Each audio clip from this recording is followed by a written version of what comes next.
Bismillahirrahmanirrahim. Assalamualaikum warahmatullahi wabarakatuh. Bismillah kabaripun Bapak Ibu. Alhamdulillah sehat janten nggih. Karena alhamdulillah kalau saya insyaallah saling mendoakan semoga kita senantiasa diberikan kesehatan, keberkahan, apa yang menjadi hajat kebutuhan kita diberikan kelancaran oleh Allah Subhanahu wa taala. Amin ya rabbal alamin. Jadi semanten ugi kula karena masih posisi bulan Syawal kita tanggal 23 Syawal ini. Iki kula maturaken minal a'idinal faizinal maqbulin taqabbalallahu minna wa minkum taqabbal ya karim. Nyuwun agungipun samudra pangersami milih anggene kula matur selama ini kathah kirang napa lepatipun nyuwun agungi pangersami nggih Pak Bu nggih. Insyaallah kita saling memaafkan.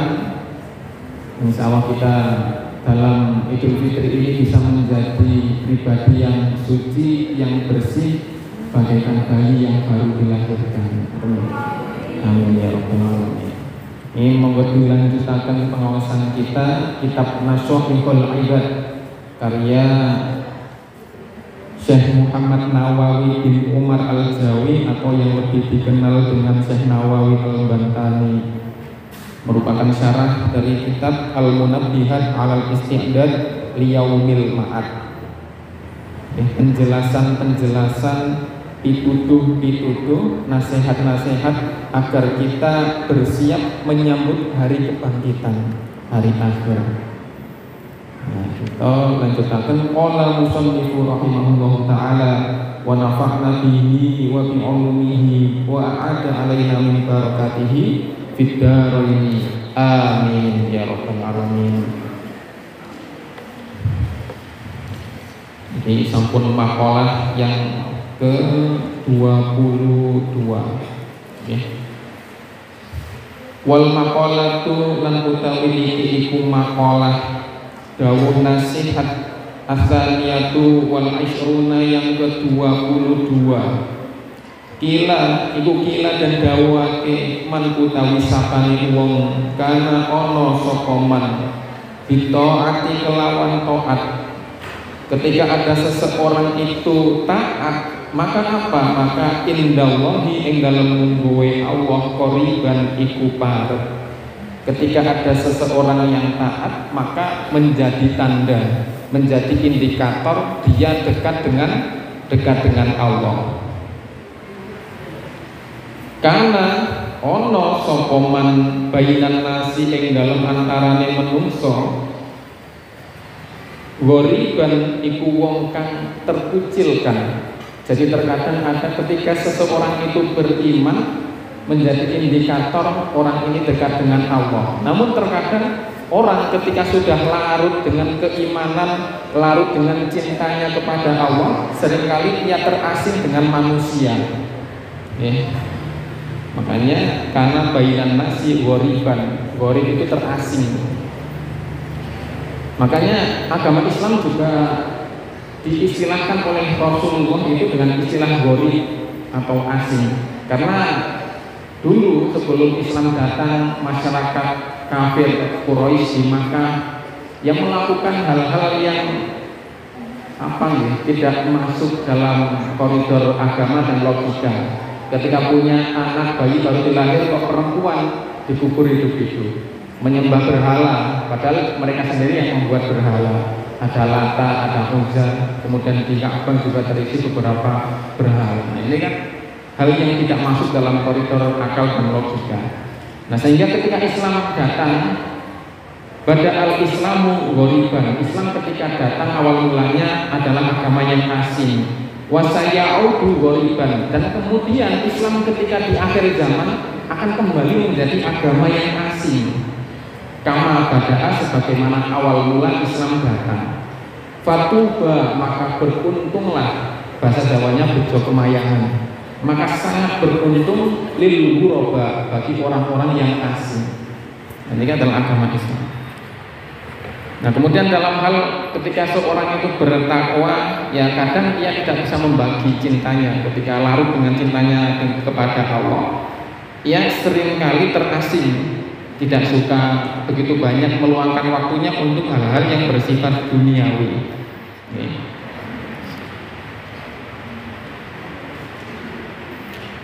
Maksudnya adalah man istaknasa, barang siapa yang merasa nikmat, telah merasa ayem hatinya, istigholi dengan kesibukan taat, istigholi taatillah, disibukkan dengan ketaatan kepada Allah Ta'ala Maha Tinggi Allah, soro mengkodadi sokoman mustawhisan, ikut terasing anil nasi, dari manusia. Ketika ia begitu tenang, begitu damai, merasa tentram, ya sudah, apalagi yang dicari. Ya pada akhirnya dia memilih untuk hidup konsentrasi dalam beribadah kepada Allah Subhanahu wa Ta'ala. Bahkan mungkin ada orang-orang kalau yang sudah merasa cukup dengan dunia, memilih tinggalnya ya di desa saja. Kalau punya lahan yang cukup, ditanami singkong, buah-buahan. Nah, kemudian kalau misalkan ingin punya lauk pauk, ya memelihara ayam. Kalau yang agak mendo malah kesel.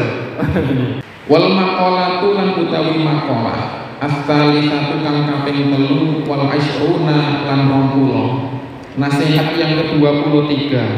Kila dan dawake harokatut taati, aktivitas ketaatan, ibadah kita.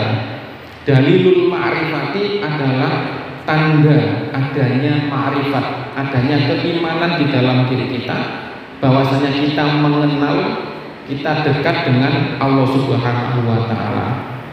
Kama anna harakatal jismi, sebagaimana gerakan raga, dalilul hayati adalah tanda adanya kehidupan. Jadi apa indikator, apa tanda seseorang itu beriman atau tidak, memiliki nilai ma'rifat atau tidak, adalah dilihat dari ketaatannya.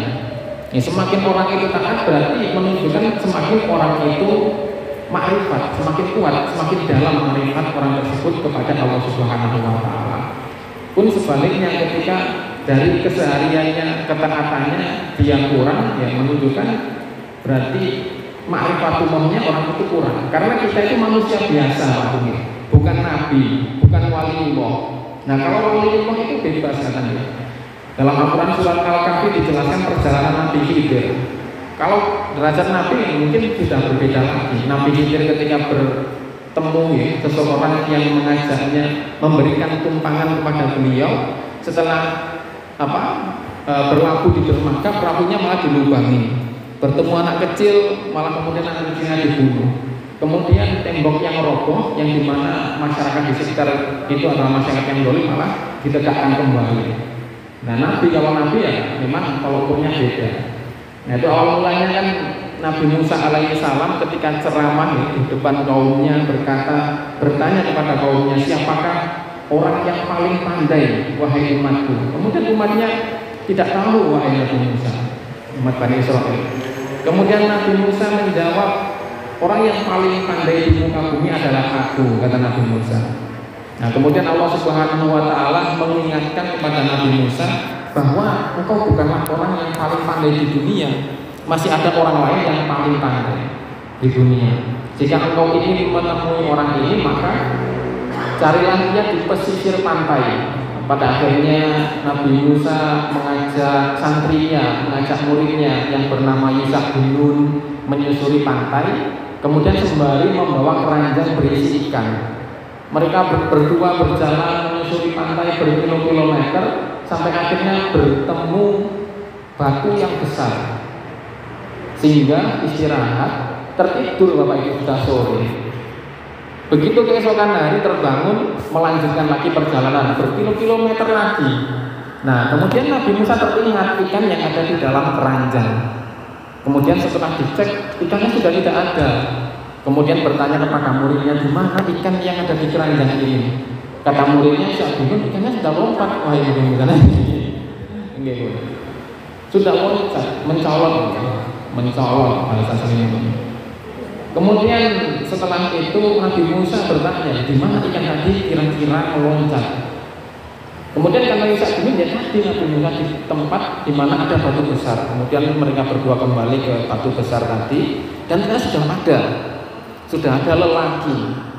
Yang lelaki ini sepuh, anak tua. Dan memang benar, sebenarnya Nabi Musa menyampaikan kepada Yusha bin Nun, wahai Yusha bin Nun, tahukah engkau bahwasannya aku sedang mencari Nabi Khidir, dan tandanya adalah dengan ikan ini. Tempat di mana ikan ini lompat ke laut, maka tempat itulah di mana Nabi Khidir berada. Kemudian Nabi Musa akhirnya menyapa Nabi Khidir, meminta agar beliau berkenan menjadi guru Nabi Musa. Nabi Khidir berkata, engkau tidak akan mampu, tidak akan sanggup. Tapi kemudian Nabi Musa terus memaksa karena sudah bulat tekad dari beliau. Akhirnya Nabi Khidir berkata, ya sudah, sebenarnya engkau tidak akan bersabar atasku. Kalau engkau mau menjadi muridku, maka apa? Maka syaratnya ada satu, tidak boleh mempertanyakan apa yang aku kerjakan. Setelah itu beliau berdua menyusuri pantai, kemudian ikut perahu dari nelayan, meminta untuk ikut, dan akhirnya sama nelayannya dipersilakan untuk naik di perahu. Setelah berlabuh ternyata malah dilubangi perahu tersebut. Kemudian Nabi Musa bertanya, kenapa kok dilubangi wahai Nabi Khidir? Padahal nelayannya sudah berbaik hati untuk apa? Untuk memberikan tumpangan. Nah, kemudian Nabi Khidir ternyata panjenengan tidak bersabar. Akhirnya Nabi Musa ingat, oh ya, kalau begitu saya minta maaf. Setelah itu berjalan lagi, bertemu gerombolan anak yang sedang bermain. Kemudian Nabi Khidir mendekati anak lelaki, mematahkan lehernya, dan akhirnya meninggallah anak lelaki tadi. Nabi Musa tidak bisa menahan diri dan akhirnya bertanya, kenapa kok dibunuh anak lelaki ini? Nah, kemudian Nabi Khidir berkata lagi, loh ya toh, panjenengan tidak akan bersabar atasku. Hingga kemudian Nabi Musa berkata, ya sudah, saya mohon maaf Nabi Khidir, berilah saya kesempatan satu kali lagi. Dan akhirnya beliau berdua melanjutkan perjalanan berkilo-kilometer jalan, Bapak Ibu, haus, lapar, panas. Kemudian sampailah beliau berdua di sebuah pemukiman. Kemudian minta air tidak dikasih, minta makan tidak dikasih. Pada akhirnya beliau melewati sebuah jalan, ternyata ada apa? Ada tembok yang sudah doyong, sudah hendak roboh. Akhirnya kemudian Nabi Khidir dilalah kok mendekati tembok tadi, menegakkannya, ditegakkan kembali, diperbaiki oleh Nabi Khidir. Nabi Musa pun bertanya tidak sabar, loh, kenapa engkau perbaiki wahai Nabi Khidir? Kita capek, kita lapar, kita haus. Turian ini penduduknya, kita minta makan, minta minum saja nggak dikasih. Penduduknya pikir, nah ini. Kemudian saat itu Nabi Khidir berkata, hada firaqu baini wa bainik. Inilah titik di mana perpisahan antara aku dengan engkau. Kemudian Nabi Khidir baru menjelaskan ini Pak Kuni, bahwasanya yang pertama ketika aku melubangi perahu, apa yang sebenarnya terjadi? Yang sebenarnya terjadi adalah ada pemimpin yang dolim yang akan datang untuk merampas perahu-perahu dari para nelayan miskin. Nah, kemudian setelah itu akan meninggalkan perahu-perahu yang rusak. Ini yang pertama. Nah, aku sengaja melubangi karena tahu orang ini sudah berbaik hati, sehingga perahunya tidak diambil oleh penguasa dolim tadi.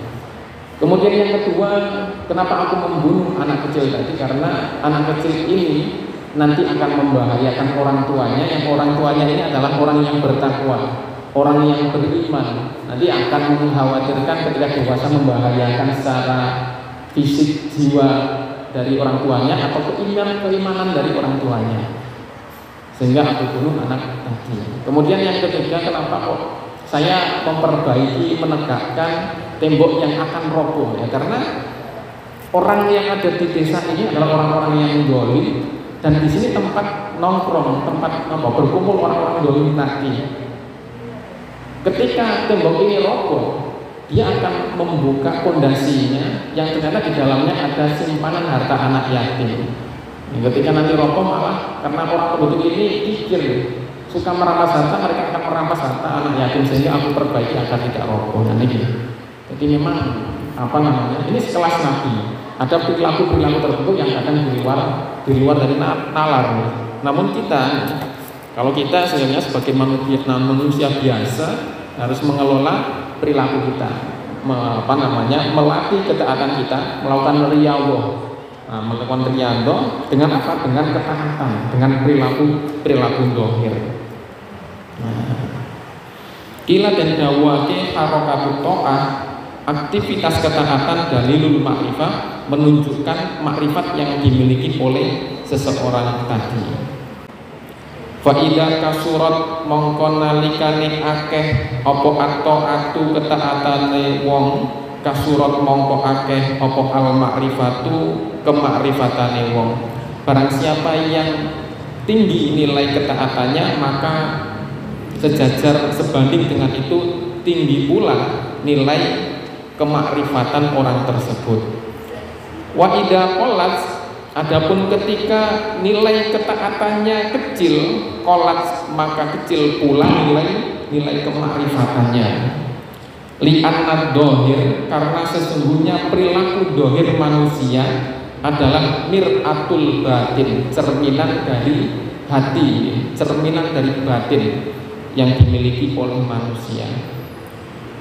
Wal maqalatu lan utawi maqalah, utawi maqalah arabiatu kang kaping 4 wal isruna lan 20. Maqalah yang ke-24. Qala dawuh sinten an-nabiyyu Nabi sallallahu alaihi wasallam, aslu jami'il khotoya, dasar asal usul seluruh kesalahan adalah hubbud dunya, yakni cinta dunia.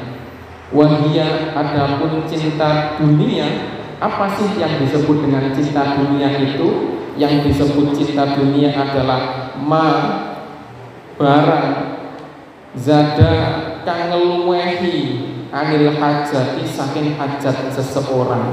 Kadang ada kebutuhan primer, pakaian, makan, tempat tinggal, kebutuhan primer, masih kurang kebutuhan sekunder. Nih, sebenarnya kendaraan cukup, namun kendaraannya pengen yang mewah. Kemudian rumah cukup, tapi pengen rumah yang megah. Nah, ini adalah apa? Sekunder, atau bahkan sekunder kurang, maka dia kebutuhan tersier. Hal-hal lain di luar tadi memang hajatnya. Ini. Nah, kalau misalkan berlebih, bahkan dia membeli barang-barang yang sebenarnya tidak mungkin dia bisa dihabiskan. Katanya wonten yang sudah punya rumah, pengen beli lagi rumah di perumahan tertentu, sudah punya 2 rumah, pengen lagi. Ini ya wonten. Makanya tidak heran kalau misalkan ada seseorang yang sudah punya jabatan, gajinya sudah tinggi, kira-kira sudah punya investasi yang banyak, tapi masih korupsi. Ya, namanya manusia pasti kurang terus. Seperti minum air asin, semakin minum semakin haus. Wahia mazada anil hajati, yang disebut dengan hubbud dunia adalah mazada anil hajati. Jadi kita melakukan hal atau ingin memiliki hal di luar dari hajat, kebutuhan kita. Wa aslu jami'il fitani, dan asal usul, asal muasal seluruh fitnah itu adalah apa? Adalah man'ul usyri, menolak adanya persepuluhan. Maksudnya adalah zakat zakat zuruf, zakat pertanian. Wa zakati lan nolak zakat. Ini. Jadi asal muasal fitnah itu adalah adalah persoalan uang. Ketika kita tidak mau berbagi kepada orang lain yang memang membutuhkan, ya pasti terjadi ketimpangan ekonomi, dan ketika terjadi ketimpangan ekonomi maka akan terjadi chaos di masyarakat. terjadi onar. Ini ya faktor terjadinya keonaran adalah faktor ekonomi. Makanya di Islam ada istilahnya zakat fitrah, zakat juru pertanian, dan zakat mal dan lain sebagainya, adalah untuk kita saling bersama-sama menjaga keseimbangan dalam kesejahteraan. Wahad dalam utawi iki min adfil am, yakni mengatofkan kalimat yang umum al-khos atas kalimat yang khusus. Jadi di sini diulang. Jadi salah satu yang membuat chaos ketidakstabilan adalah salah satunya faktor ekonomi. Makanya Islam ada tadi zakat persepuluhan usri, manul usri. Nah, ini zakat pertanian itu matursun Ustaz. Zakat pertanian itu 1/10 Pak. 1/10 itu kata. Kalau misalkan panjenengan nggak ada hasil pertaniannya dapat 10 juta, ya berarti nopo zakatnya 1 juta. Kalau dapat 100 juta, zakatnya 10 juta. Nah, tapi kalau misalkan pertanian itu, kalau sekarang sudah tidak ada, rata-rata pertanian itu dikelola dan pasti kita mengeluarkan uang. Petani mengeluarkan uang untuk mengelola pertaniannya, dan ketika mengeluarkan uang untuk mengelola pertanian, prosentasenya adalah 1/20 atau 5%. Jadi misalkan 10 juta, ya, zakatnya 500.000. Nah, pertanian adalah salah satu zakat yang ukurannya paling besar. Nah, paling besar karena 10% ada yang 5%. Nah, ini lebih besar daripada emas nih. Zakat mal itu 2,5%, dan itu pun ada nisab haulnya. Kalau kita kurang dari 8 ini, sekitar 80 juta ya. Di Basnas itu ada ukurannya. Ini tidak wajib zakat. Ketika belum 1 tahun tidak wajib zakat. Pertanian kenapa begitu besar? Karena yang menjadi tolok ukur adalah pertanian yang ada di Saudi Arabia, di Timur Tengah sana. Pertaniannya pertanian kurma, punya lahan berhektar-hektar, penghasilannya besar, ya wajar karena kurma. Nah, kasihannya begitu itu kan kecil ya untuk petani. Karena kurma itu bisa berhektar-hektar, sekali panen itu hasilnya bisa miliaran. Li'annal usra, karena sesungguhnya persepuluhan itu atau zakat zuru, zakat pertanian, khos, sesuatu yang khusus.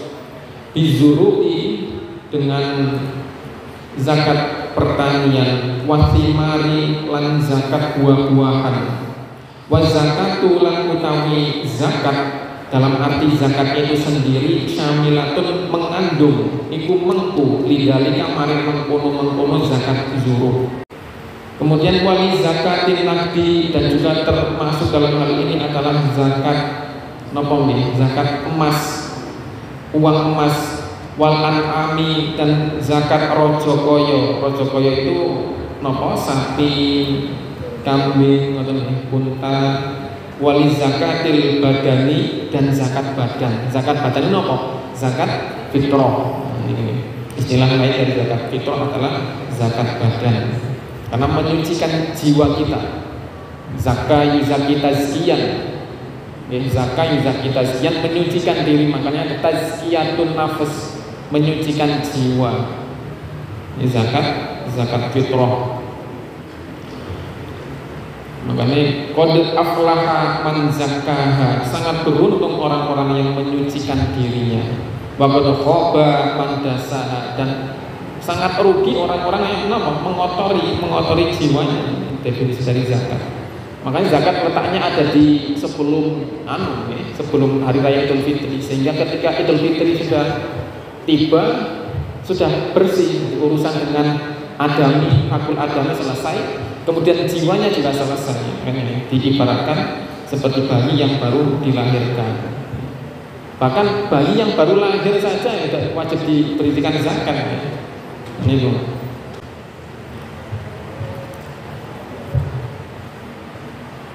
Wal maqalatu, lan utawi maqalah al-khamisatu wal isruna, yang ke-25, kila dan dawake al-muqirru,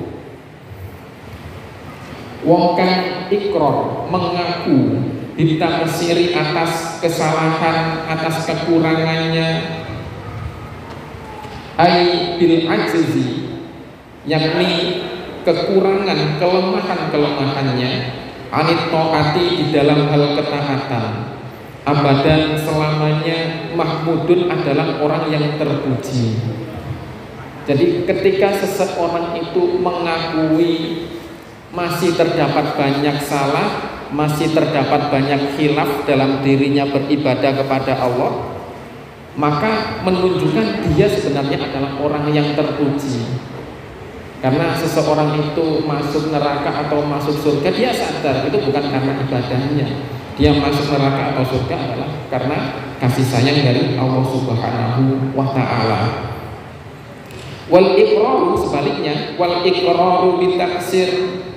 Adapun orang-orang yang berikrar mengakui kekhilafannya, alamatul qabul. Ini maksudnya setelah selain daripada itu, terlebih lagi ketika dia mengakui bahwasanya dia itu orang yang penuh kekurangan, penuh kekhilafan, maka alamatul qabul menunjukkan bahwa apa yang dilakukannya selama ini dari ibadah-ibadahnya diterima oleh Allah Subhanahu wa ta'ala. Li'annahu karena sesungguhnya, karena setuhunnya kelakuan isyaratun menjadi tanda, menjadi penunjuk, menjadi indikator ila adamil ujbi, akan tidak adanya rasa ujub wal kibri dan takabur. Jadi ketika ada seorang yang merasa dirinya banyak kekurangan, panjenengan selama Ramadan misalkan, ya Allah, saya selama puasa kok kadang masih ada gerundel di hati, rasa marah, dengki melihat misalkan tetangganya bisa membeli apa saja, misalnya di hari raya kan berkumpul kadang kan antar satu orang dengan orang lain, mengeluarkan yang baik-baik saja, bajunya dikeluarkan yang paling baik, kendaraannya, rumahnya dibersihkan dan sebagainya. Dan mungkin banyak hal selama puasa itu banyak kesalahan. Ketika orang itu semakin, ya Allah, menyadari bahasanya saya banyak kekhilafan, maka menunjukkan bahwa ibadahnya selama ini adalah ibadah yang diterima oleh Allah Subhanahu wa ta'ala. Jadi wal iqraru bitaksir alamatul qabul, mengakui banyaknya kekurangan atas ibadah itu adalah tanda ibadahnya diterima. Li'annahu bisyaratu ila adamil ujbi wal kibri, karena menunjukkan orang ini tidak memiliki rasa ujub dan rasa takabur. Wal maqalatus sadisatu wal isrun, dan maqalah nasihat yang ke-26, qila dan dawake kufranun ni'mati, kufur terhadap nikmah, lukmun iku hina, ay adami syukri, maksudnya adalah ketika tidak adanya rasa syukur lin nikmati kedua nikmat, dalilun iku dadi tondo ala dana atin nafsi ing atase hinanya diri seseorang.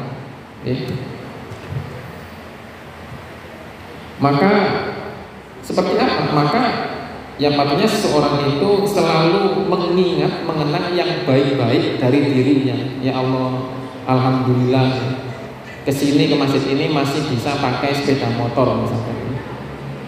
Nah, sepeda motor di lain itu orang lain hanya bisa pakai sepeda ontel. Yang bisa sepeda ontel, yang bisa hanya ngepit saja, juga bersyukur, alhamdulillah saya bisa ngepit. Yang lain mungkin hanya bisa berjalan kaki. Bagi yang berjalan kaki juga sama, alhamdulillah saya masih bisa berjalan kaki. Yang lain ya mungkin ada yang memiliki kekurangan fisik atau sedang sakit tertentu yang tidak bisa berjalan kaki. Nah, kalau kita selama hidup seperti itu ya enak, tenang, ringan. Jadi la in syakartum la azidannakum wa la in kafartum inna adzabi lasyadid. Ketika kita bersyukur akan ditambah, ketika kita kufur, istilah yang dipakai la in syakartum la azidannakum, ketika kalian bersyukur akan ditambah, ketika kufur bukan dikurangi tapi sindiran Allah. Ketika kalian kufur maka apa? Inna adzabi lasyadid. Ingat loh, adabku sangat pedih. Nah gitu ya.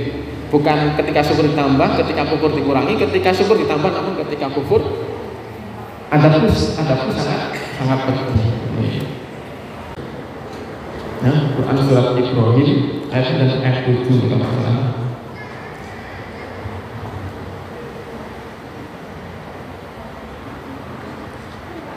pundi bisa tapi bil ujusi alif mu'ati ini wasubatul ahmaki dan bersahabat dengan orang-orang ahmak. Nah ini apa itu yang disebut dengan ahmak? Bahwa adapun yang dimaksud dengan ahmak itu adalah orang yang wadi'un, yang meletakkan syai'in asyai'i sesuatu fi ghairi mahallihi, di lain atau di luar dari tempatnya, ma'al ilmi bikubahihi. Adapun orang ini tahu bahwasanya sesuatu itu adalah sesuatu yang hina. Jadi ada yang namanya dolim, wat syai'in fi ghairi mahallihi, meletakkan sesuatu tidak pada tempatnya, itu kan dolim. Ternyata masih ada lagi levelnya yang di atas dolim. Nah ini disebut dengan ahmak. Jadi seseorang meletakkan sesuatu tidak pada tempatnya. Nah, lebih-lebih lagi seorang itu sebenarnya tahu, punya ilmu bahwasanya sebenarnya hal ini adalah hal yang buruk, tapi masih dilakukan. Nah, ini ahmak, tingkatannya di atas dolim. Ma'al ilmi bikubahihi, dia tahu akan aspek negatif pada hal tadi.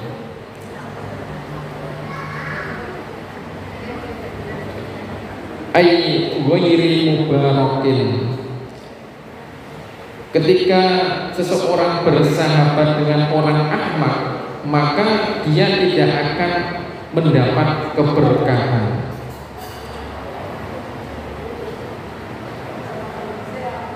Maka menjadi sebab dia tidak mendapatkan keberkahan. Kamarwa kaya oleh riwayatake sinten Tabrani, Imam Tabrani an Basir dari sahabat Basir, annahu sesungguhnya Rasulullah sallallahu alaihi wasallam qala dawuh sinten Rasulullah sallallahu alaihi wasallam isrin mutusasira al-ahmaqa.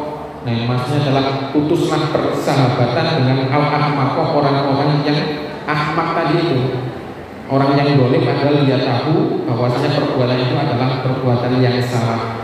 Bikasril hamzati, dengan kasroh pada hamzah, warromi dan roh isrin. Padahal dalam hadis lain Rasulullah meminta agar kita menjalin silaturahim dengan orang lain, tapi khusus kepada al-ahmak, orang-orang tadi dolim, padahal orang ini tahu ilmu tentang hal tersebut. Nah itu diminta untuk memutus tali persaudaraan. Padahal di hadis lain kan dijelaskan man ahabba ayyub saqalahu fi rizqi, barang siapa yang suka rezekinya dibentangkan, wa ayyun sa'a ayyub saqa fi asari, dan barang siapa suka bahwasanya usianya dipanjangkan, wal yasil rahimah, maka hendaknya dia menyambung tali silaturahim. Nah, namun khusus al-ahmak tadi ini, kata Rasulullah SAW, kita diminta untuk menghindari orang-orang yang ahmak tadi, dolim kategori ahmak. Maksudnya adalah itotok, putuslah wuddahu, cinta terhadap orang-orang yang ahmak, wal makna, dan ada pun maknanya la tusahib, ojo ngekancani, jangan bersahabat kamu likubhi halatihi, karena hinanya perangai sifat dari ahmak tadi, wali an-natibah, karena sesungguhnya tabiat perilaku orang-orang yang ahmak ini indikatornya adalah syarraqatun, orang yang suka mencuri. Rawa at-Tirmidzi, rawa riwayatane saka Imam at-Tirmidzi, Imam Tirmidzi an Ibnu Amr saking Ibnu Amr an Nabi sallallahu alaihi wasallam. Qala dawuh sinten Nabi sallallahu alaihi wasallam, qoslatani, dua hal, man utawi sapane wong kanat ana sapa kanatan ana apa dua hal ini fihi ing daleman, kataba mongko nulis sinten man sinten Allah nanti pas itu kok sampai ini karena sudah jamnya kita akhiri wabillahi taufiq wal hidayah, mari wal inayah. wallahu muwaffiq ila aqwamit thoriq, wallahu a'lam bishawab. Mari kita tutup dengan doa. Bismillahirrahmanirrahim. Hamdan na'imin hamdan syakirin, hamdan yuwafi ni'amah wa yukafi mazidah, ya rabbana lakal hamdu kama yanbaghi li jalali wajhikal karim wa 'azimi sultanik. Allahumma inna nas'aluka salamatan fid din wa 'afiyatan fil jasad wa ziyadatan fil 'ilm wa barakatan fil rizq wa taubatan qabla al maut wa rahmatan 'inda al maut wa maghfiratan ba'da al maut wal 'afwa 'inda al hisab. Allahumma hawwin 'alaina fi sakaratil maut wan najata minan nar. Rabbana anzil 'alaina ma'idatan minas sama'i takunu lana 'aidan li awwalina wa akhirina wa ayatan minka warzuqna wa anta khairur raziqin. Rabbana afrigh 'alaina sabran wa tawaffana muslimin. Allahumma ighfir lana wa liwalidayna warhamhuma kama rabbayana shighara. Rabbana atina fid dunya hasanah wa fil akhirati hasanatan wa qina 'adzabannar. Bifadli subhana rabbika rabbil izzati amma yasifun wa salamun alal mursalin walhamdulillahi rabbil alamin. Bismillahir rahmanir rahim. A'udzu billahi minasyaitonir rajim. Bismillahirrahmanirrahim. Maliki yaumiddin. Iyyaka na'budu wa iyyaka nasta'in. Ihdinas siratal mustaqim. Shiratal ladzina an'amta 'alaihim ghairil maghdubi 'alaihim waladdallin. Amin ya rabbal alamin. Assalamu alaikum warahmatullahi wabarakatuh.